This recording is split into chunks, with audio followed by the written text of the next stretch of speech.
I'll go ahead and cue up Dr. Moore. So Dr. Calvin Moore Jr. is an accomplished leader in early childhood education and the CEO of the Council for Professional Recognition. He's the council's first CEO to hold its early childhood credential, the Child Development Associate, and a former member of the council's governing board. Dr. Moore holds a bachelor's degree in early childhood education, master's in education, and a PhD in early childhood education. So, Dr. Moore, thank you so much for joining us today. I'm going to go ahead and cue up your slides, and we'll go ahead and get started.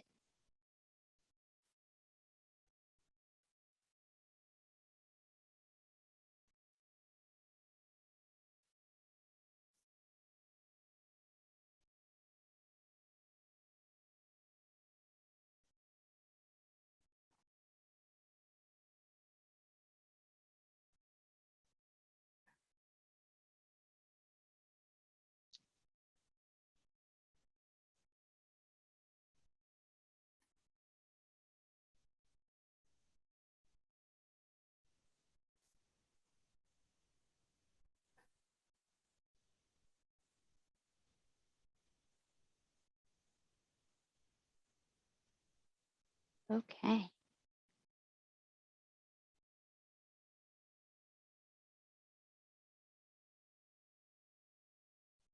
Okay, Dr. Moore, I think we are ready for you. Hello, Judith. Thank you for inviting me to be with you today. I'm really excited about this opportunity. And I really am stoked about all the wonderful things that Ohio is doing in terms of really articulating a clear career lattice for early childhood professionals in the state. And I think it's clear that the CDA in particular is the best first step in Ohio. And we're really excited about that because we believe that is true at the council. And I believe personally that that is true for me.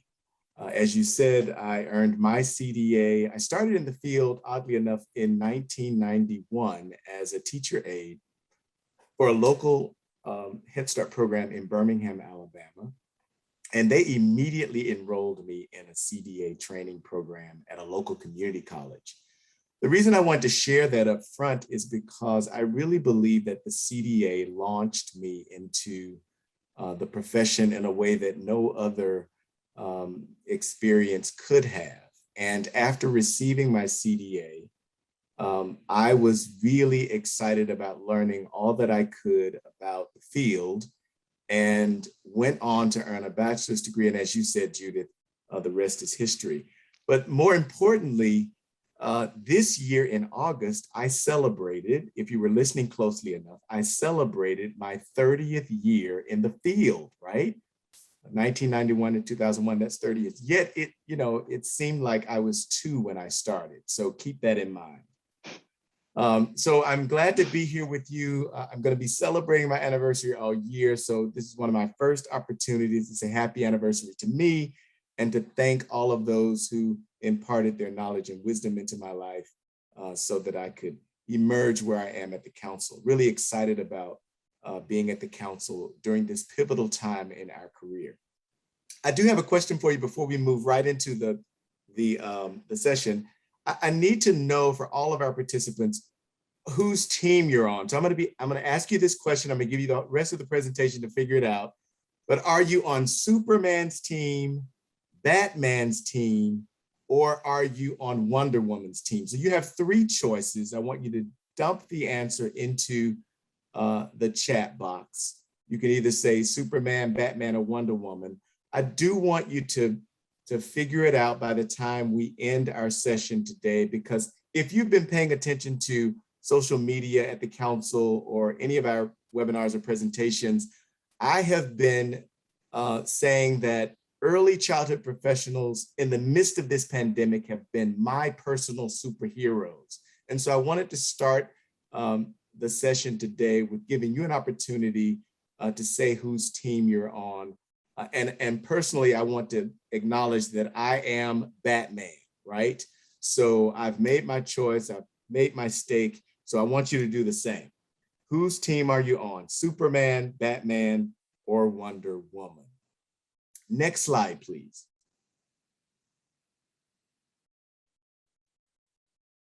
I've been talking with early childhood professionals around the country, and I've been speaking about what I believe is going to be essential for stakeholders like you to pay attention to as we support the many childcare professionals around the country in making sure that they are well and whole during this pandemic. And so I wanted to begin today by thinking through what I know are going to be some critical steps in the process for making sure that we not only take care of ourselves as early childhood professionals, but that we make sure that we come out of this pandemic stronger and better than ever before. And so I want you to know that I've been sharing this talk, that I think it's time for us to pause, reflect, and reimagine. And these are not just talking points. We're doing this at the council because we believe that one of our key roles is supporting the professionals in our field. As you know, our mission at the council is the improved performance and recognition of early childhood professionals working with young children, birth to age 5. And in alignment with that mission, we have been administering the National CDA Credentialing Program for nearly 35 years. And during that time, even though the CDA is 46 years old this year, during that time, nearly 1 million professionals, early childhood professionals around the country and around the world have earned their CDA. So we're really excited about that. And as you know, in Ohio, the CDA is essential in establishing this foundational support for those working in our field. And we have administered this credential with our eyes laser focused on what our stakeholders need, whether you're a PDS, a professional development specialist, whether you are a CDA candidate, whether you are a faculty member at a community college or university, or whatever your position is in our ecosystem, we want to support you. But more importantly, we are really comfortable right now thinking about how we can pause, reflect, and imagine as a council to make sure that that continues to be true, not only during the pandemic, but afterwards. You know that recipients of the CDA are awarded the credential after we have assessed their competency using time-tested, research-based tools to determine whether they're competent to work with young children, collecting multiple pieces of evidence to support that notion.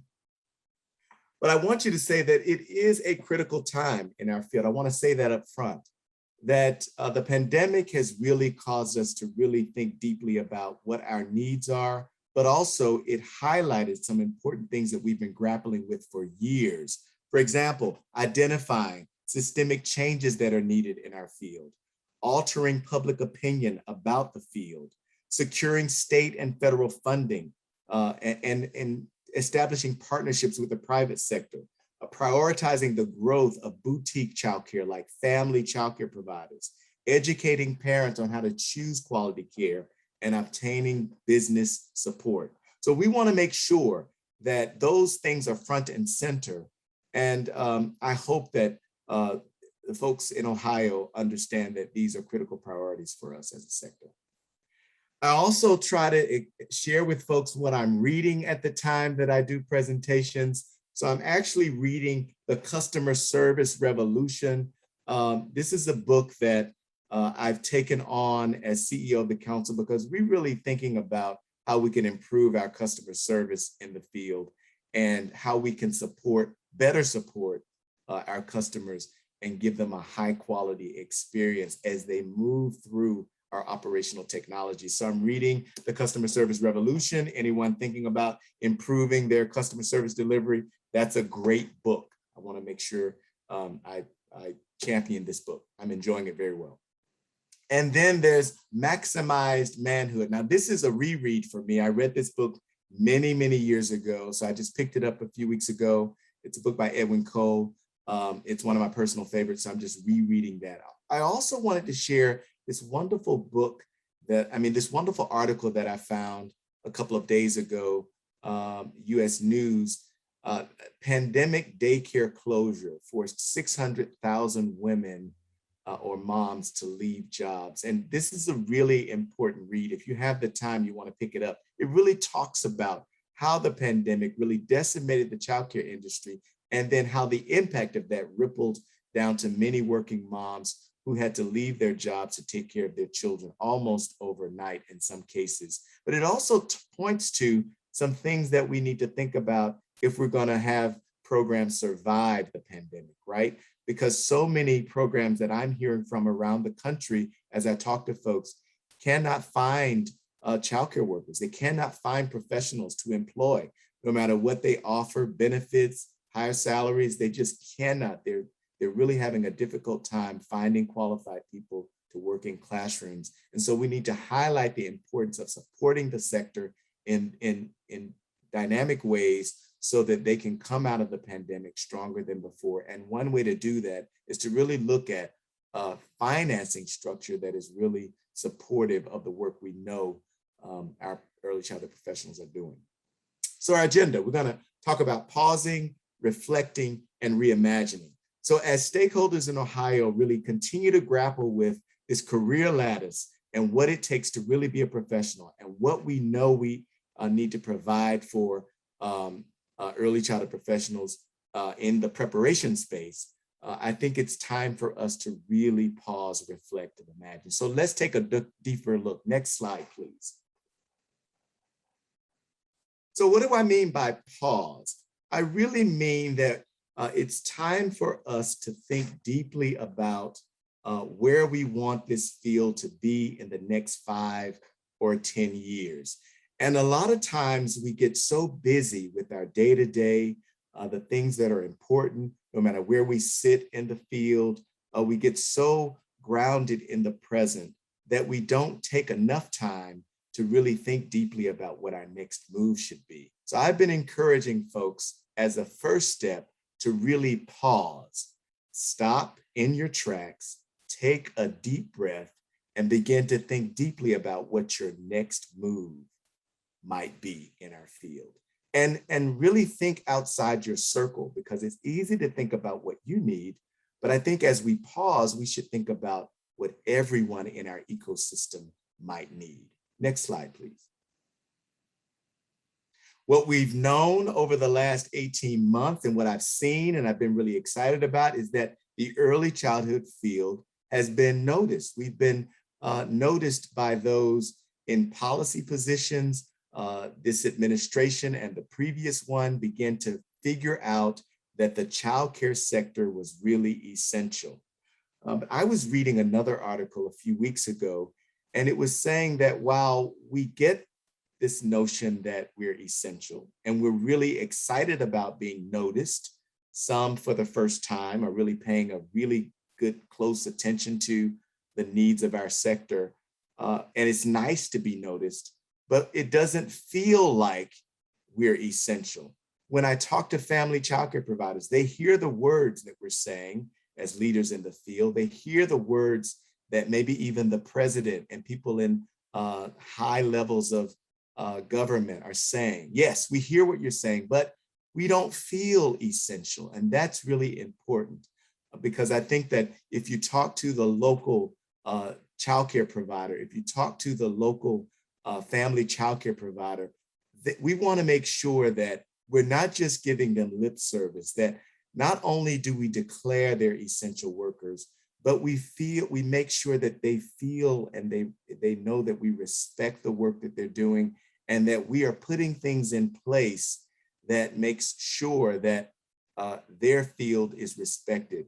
I know in my portion of the teacher preparation space, I think as we think about ways to ensure that there's a pipeline from high school to community colleges to the university of people that are interested in our field, we need to think about how we can develop a system that is supportive and shares what you and I know is true, that they are essential and they deserve a livable wage. They deserve jobs with comparable benefits of those that are working in the K-12 environment. And we want to make sure that not only they get a livable wage and that is comparable, but they have a future, which means that we need to think about offering retirement programs and things of that nature to the childcare sector.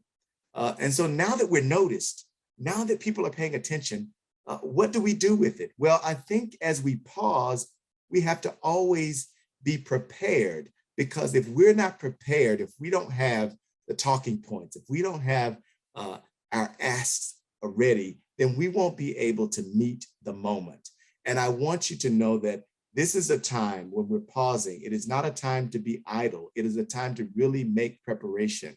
And I have heard from other leaders in the field that what the pandemic highlighted is not only that we're essential, which we've been saying that for decades, it also highlighted the fact that all of the plans we were making, we really had to throw them out of the window.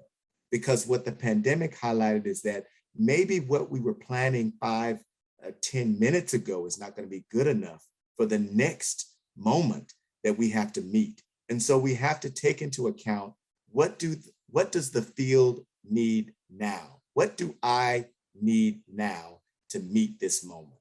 Next slide. This is a wonderful quote from Anne Lamott, and I thought I'd share it with you. Almost everything will work again if you unplug it for a few minutes, even you. So I wanted to say that to pause is also to take care of you. I don't think I have come across an early childhood professional who was not a superhero.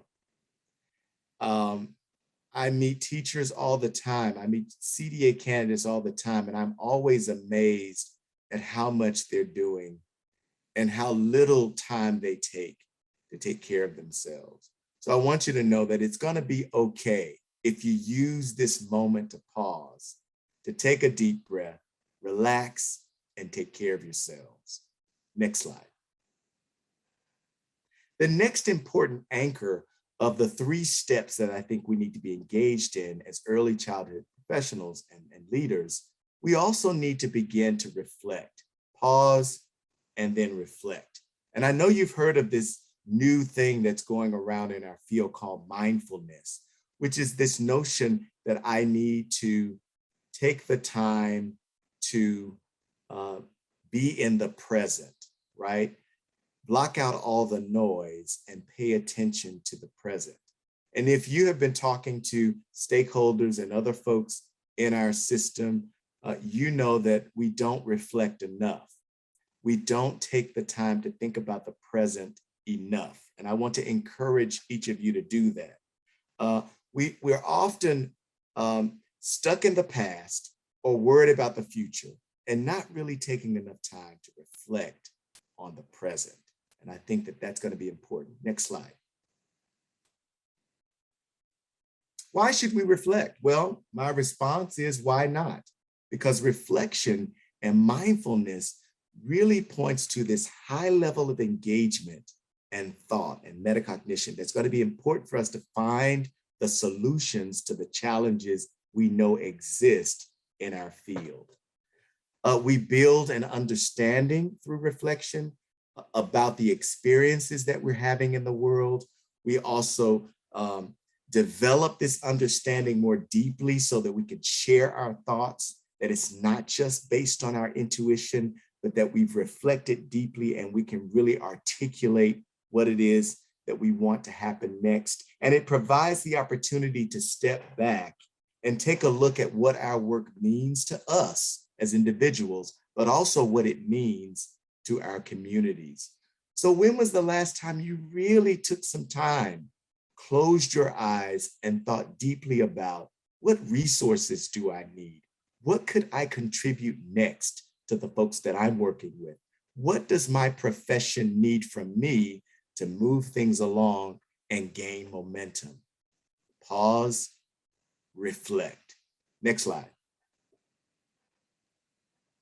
So Margaret J. Wheatley says, without reflection, we go blindly on our way, creating more unintended consequences and failing to achieve anything useful. We should not be floundering during this time. I do think that it's going to be important that we stay in the present while we meet this moment. Next slide. So what we've been doing at the council is we've been paying attention to what it is all of our stakeholders are saying about the application process, about the CDA, about the eligibility requirements for the CDA. We've even been engaging with sister organizations to think deeply about what could be next for the CDA, what our future might look like. And then we've been engaged in this cyclical process of ideate, building, and testing. We've been reimagining together what the CDA process might look like. And we actually need your help. I hope that you have been engaged with us in some way. If you have not, I really want to encourage you to send us your thoughts, to send us your ideas, to send us your big wish list items. What if we're asking ourselves, what if we're wanting to use the state-of-the-art technologies to make our process seamless for folks. And then we want to expand so that people have more access. And what I would like to see, and it's a personal dream of mine, that we can tailor make the experience for individuals. So we've been trying to use our administrative data to really drill down far, even to the census tract of what our CDA candidates might need. And we're finding out some interesting things, and I can't wait to share with you. But as a stakeholder in the field, working in Ohio, are you spending enough time reimagining what your system might look like? You have some interesting components that are really working well. You're really a leader in this space. But I think we all know that even leaders can reimagine, can innovate, can begin to think about the future and to ask, what if, to see if there are possibilities that we really need to think about and incubate and bring to actuality. Next slide, please. Oprah Winfrey said, luck is preparation to meet the opportunity. Yes, we've already talked about preparation. And I want you to know that it is time for us to make preparation, not for today, but for tomorrow, right? Preparing to meet the moment tomorrow, the next moment. And I think that we, and if we were honest, because of the lack of respect in our field, we have not been able to make appropriate preparation because we were so busy trying to fight for better wages. We're trying to fight for better recognition. We're trying to fight not to be viewed as babysitters, fighting for every single dollar that is invested in our field, that sometimes we miss opportunities because we don't have time to fully prepare and to fully engage in the thinking that we know that we can do if we take the time to do it. So we're not relying on luck. We are relying on our preparation to meet the next opportunity. Next slide. So let me share with you as CEO of the council why we're taking the time to pause, reflect, and reimagine the CDA process. We begin to think about all of our challenges, right? Our operational technology challenges, the challenges that the pandemic confronted us with. I started at the council in May, right in the middle of the pandemic, May of last year, right in the throes of the pandemic.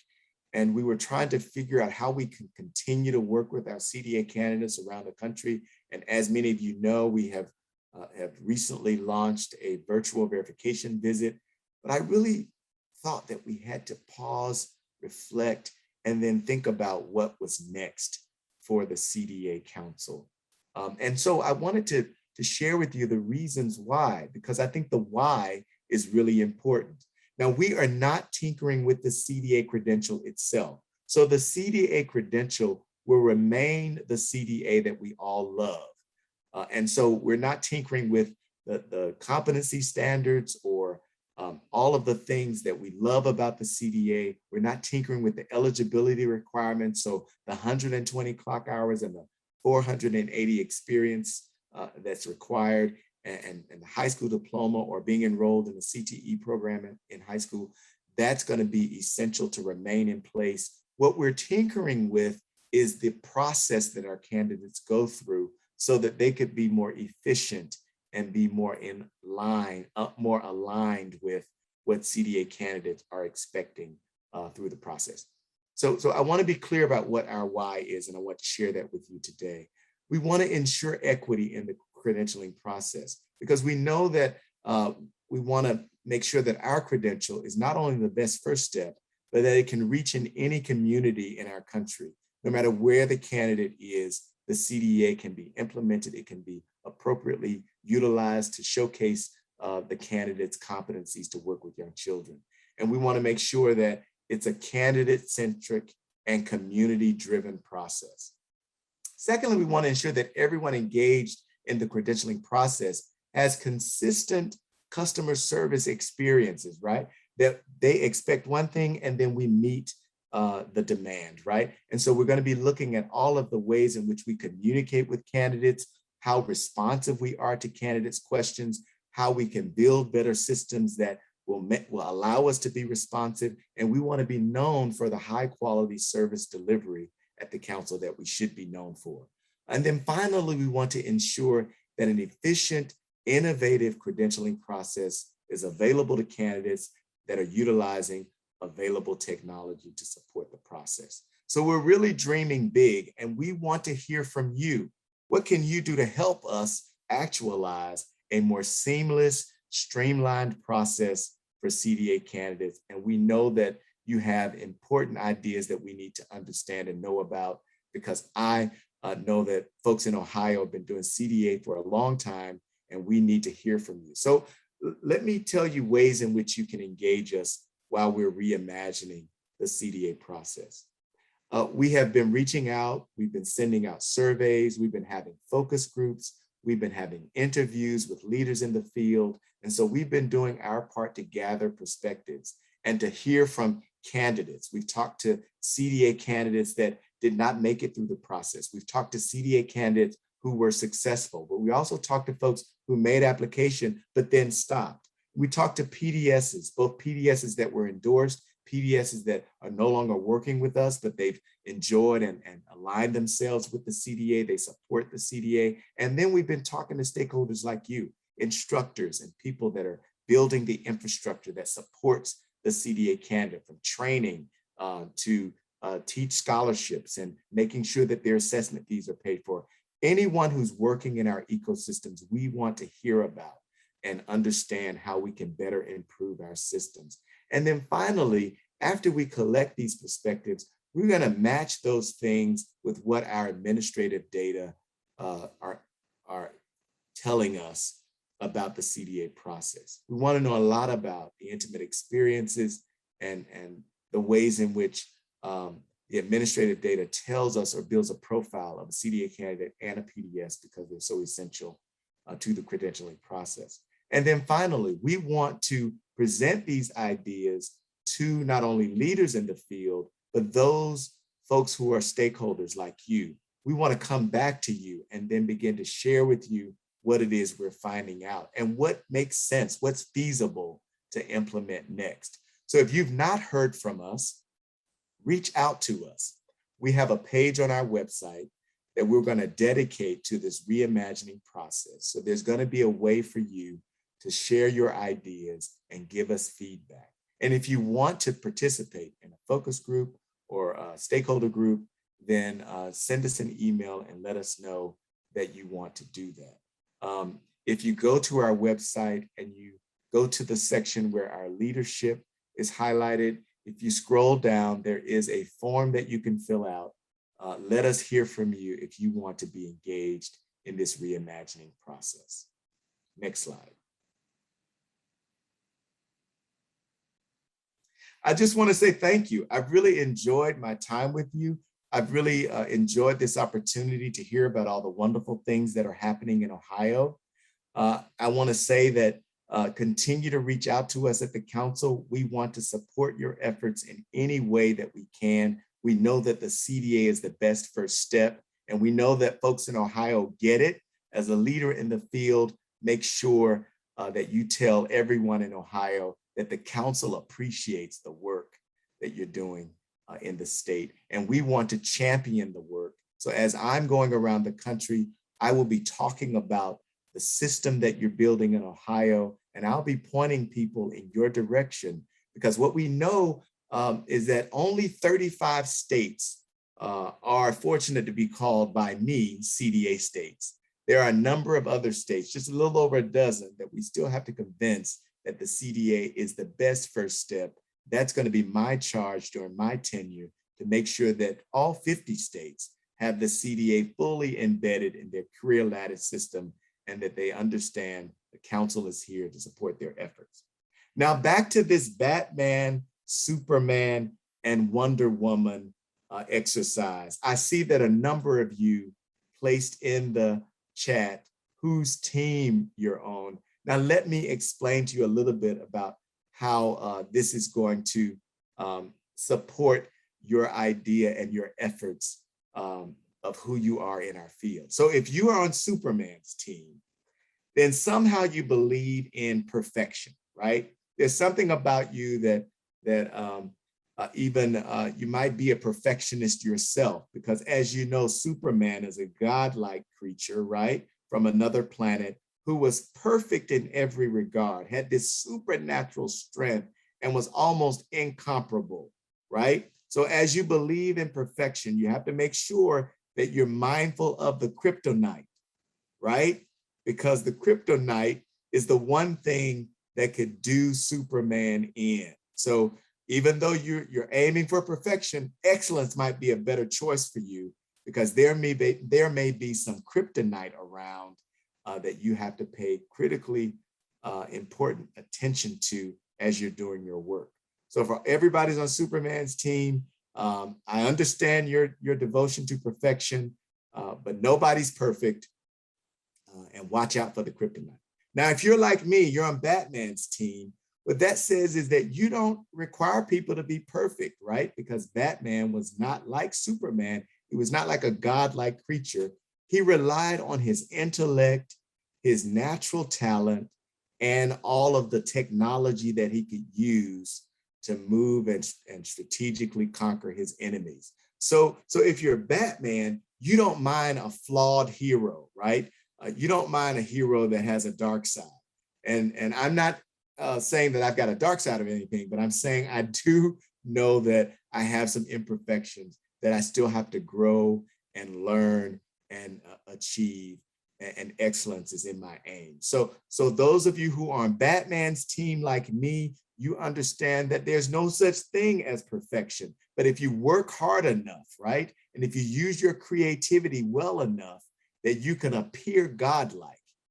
So keep those efforts on. And then if you're on Wonder Woman's team is somewhere in between Batman and Superman, because she's not considered a god, she's considered a demigod, right? Like she's almost a god. So she does have this supernatural strength and this godlike strength like Superman, but she also uses technology and her intellect like Batman. And then there's some things that are about her that she has to be concerned about, because she has some, her skin can be penetrated. So she has to be aware of sharp objects and things like that could do her body damage. And that's different than Superman, but it's similar to how Batman is, because he's a human being. And then the other thing about that you may not have known about Wonder Woman is that the bracelets that she wears actually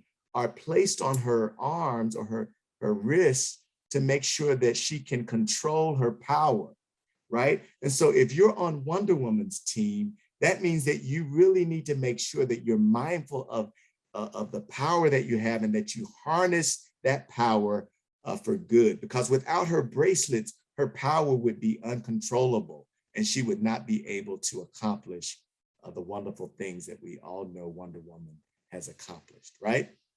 So no matter whose team you're on, you're a superhero to me, and I hope that you conquer all of your challenges that may try to beset you during this time. I hope you keep yourself safe and well, and we'll see you real soon, is my hope. Thanks, everybody. Thank you, Dr. Moore. We appreciate you joining us today, and congratulations on your milestone. Thank you. I'm going to be celebrating all year. Yes. And we do have one question for you. Sure.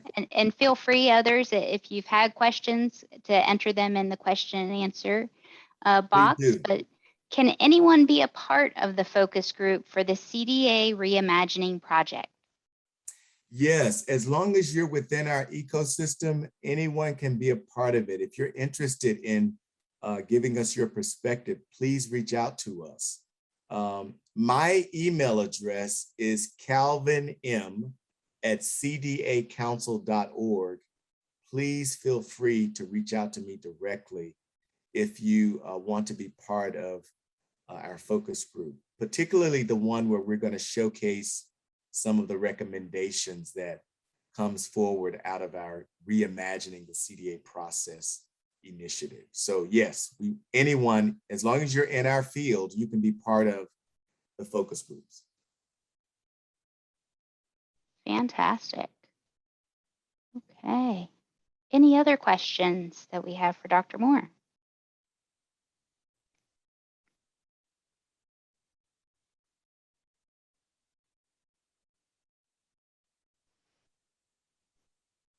Wonderful. Well, thank you, Dr. Moore. Again, it was fantastic to have us experience this virtually. It's very exciting that even in these trying times, we're looking at how to innovate and reimagine what it might look like. Absolutely. Thank you again for inviting me. Yes. Awesome. Well, thank you so much.